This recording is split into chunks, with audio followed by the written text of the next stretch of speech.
Break બાદ ફરીથી આપનું સ્વાગત છે। ઉપરાષ્ટ્રપતિ જગદીપ ધનગડે રાજીનામું આપી દીધું છે અને રાજીનામું મંજૂર કરી દેવામાં આવ્યું છે। રાષ્ટ્રપતિ દ્રૌપદી મુર્મુએ મંજૂર કર્યું છે તેમનું રાજીનામું। આપને જણાવી દઈએ, ગઈકાલે રાત્રે જગદીપ ધનગડે પદ પરથી રાજીનામું આપ્યું હતું। ચોમાસુ સત્રના પ્રથમ દિવસે જ પદ પરથી તેમણે રાજીનામું ધર્યું। રાજીનામા પાછળ સ્વાસ્થ્યના કારણને જવાબદાર ગણાવવામાં આવ્યું છે। ધનગડ સત્ર દરમિયાન રાજીનામું આપનાર દેશના ત્રીજા ઉપરાષ્ટ્રપતિ બની ચૂક્યા છે।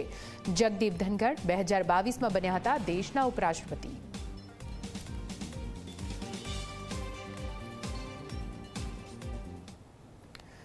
જગદીપ ધનગડના રાજીનામા પર પીએમ મોદીએ પ્રતિક્રિયા આપી છે। પીએમ મોદીએ સોશિયલ મીડિયા પર પોસ્ટ કરી છે। ધનગડના ઉત્તમ સ્વાસ્થ્ય માટે કામના કરું છું તેવું પીએમ મોદીએ કહ્યું। સાથે તેમણે કહ્યું કે શ્રી ધનગડને ઉપરાષ્ટ્રપતિ સહિત અનેક ભૂમિકામાં દેશની સેવાનો અવસર મળ્યો છે।